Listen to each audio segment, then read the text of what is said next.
The sound of rain pattering against the old rusted roof was the only thing that filled the silence of the small, run-down apartment. John Ellis sat at the kitchen table, his head in his hands, staring at the pile of unpaid bills that seemed to grow larger every day. The weight of his financial troubles pressed down on him like a boulder he couldn't move. He had once been a proud man, a hard-working man, but now he felt like he was suffocating under the crushing burden of poverty. John had always been a man of modest means, but when his wife, Sarah, passed away 3 years ago, everything changed. They had shared the responsibilities of raising their only son, Adam, and though times were tough, they managed to get by. But after Sarah's death, everything fell apart. John couldn't cope with the grief, and he quickly sank into a spiral of despair, losing job after job as his depression took hold. Now, with Adam turning 6, the weight of fatherhood felt heavier than ever. The little boy with his bright eyes and innocent smile was the only light left in John's life. But that light was dimming. John was drowning in debt, unable to provide even the most basic necessities for his son. They had lost their home, sold their car, and now they barely had enough food to get through the week.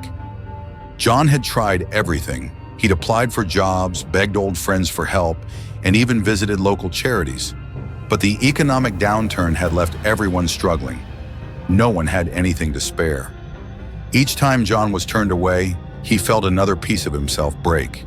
He couldn't understand how life had become this hard, how he had gone from being a father with dreams for his son to a man who couldn't even keep the lights on. It was late one evening, and John sat at the kitchen table, staring blankly at the empty refrigerator. Adam had gone to bed hours earlier, his small body curled up under the thin blankets. John's thoughts were dark, swirling with shame and guilt. How could he keep going like this? What kind of life was this for Adam? He couldn't afford to take care of him anymore. He couldn't even give him a future. Every day felt like an endless cycle of hunger and despair. As John sat there, something shifted inside him. A thought, a terrible thought that crept into his mind and refused to leave. He began to believe that perhaps Adam would be better off if he weren't here at all. Perhaps the only way to end the suffering was to end it all, for both of them. John knew it was madness, but the idea clung to him like a shadow. His mind, clouded by despair, started to convince him that this was the only way out. The days that followed were a blur. John was barely present, his mind consumed by his growing conviction that the only way to save Adam was to free him from the pain of their poverty. He tried to shake the thought, to focus on Adam's smile or the sound of his laughter, but even those moments felt fleeting. The desperation was swallowing him whole. One cold, rainy night, John found himself standing at the foot of Adam's bed, watching his son sleep. Adam looked so peaceful, his small chest rising and falling with each breath. For a brief moment, John felt the weight of his love for his son wash over him, and he almost turned away. But the darkness in his mind was too strong. John had made a decision. He couldn't bear to see Adam suffer any longer. He couldn't bear the thought of Adam growing up in a world that had turned its back on them, in a life filled with nothing but hunger and hardship. In John's twisted reasoning, he convinced himself that this was an act of love, a way to protect his son from a lifetime of pain. Tears filled John's eyes as he bent down and kissed Adam's forehead, whispering, "I'm so sorry. I love you, Adam. I'm doing this for you." With trembling hands, John reached for the pillow beside Adam's head. His heart pounded in his chest, and every fiber of his being screamed at him to stop, but his mind was numb. He placed the pillow gently over Adam's face and pressed down. Adam stirred, his small body struggling beneath the weight of the pillow, but it didn't last long. Within moments, the room fell silent again, save for the sound of John's sobs. The weight of what he had done hit him like a tidal wave. John fell to his knees, clutching the pillow to his chest, his body racked with uncontrollable sobs. He had killed his own son, the one person he had loved more than anything in the world. He had taken the life of an innocent child, a life full of potential and hope, because he had believed there was no other way. For what felt like hours, John sat there in the dark, his mind racing with disbelief and horror at what he had done. The silence in the room was deafening, broken only by his ragged breathing. The rain continued to fall outside, as if the world hadn't even noticed the unspeakable tragedy that had just unfolded.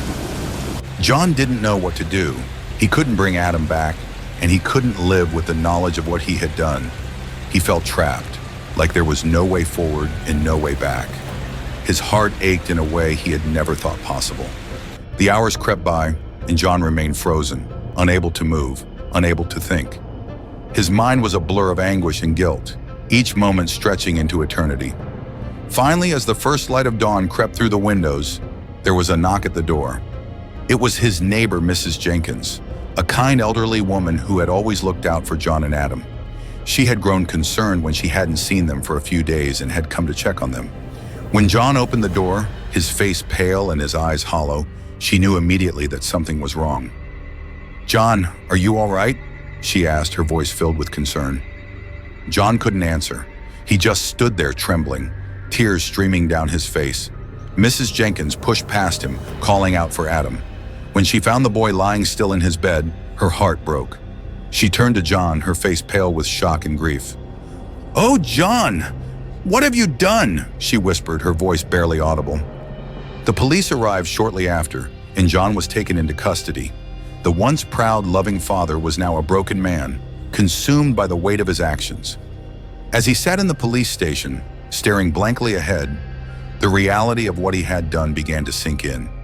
He had believed he was saving his son from a life of suffering, but in doing so, he had taken away the one thing that had given his life meaning.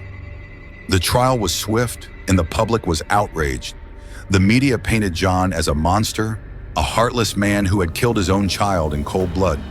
But behind the headlines and the judgment, there was a deeper story, a story of a man who had been pushed to the brink by a system that had failed him. A man who had loved his son more than anything, but had been consumed by desperation and hopelessness. As John sat in his prison cell, awaiting his sentence, he thought of Adam. He thought of all the moments they had shared, the laughter, the hugs, the bedtime stories. He thought of the future they would never have, the birthday parties, the school plays, the graduations. He had taken all of that away in a moment of madness, and now he was left with nothing but regret. The world moved on, as it always does, but John was stuck in that moment. He would spend the rest of his life paying for his crime, but no punishment the court could impose would ever match the punishment he inflicted upon himself. Every night, as he lay in his cold, hard bed, he would close his eyes and see Adam's face, and he would weep for the son he had loved and the life he had destroyed. In the end, John was not a monster. He was a man who had made a terrible, tragic mistake. A mistake born out of love and desperation, but a mistake nonetheless. And as he lived out his days in prison, the world outside continued to turn, never fully understanding the depths of his pain.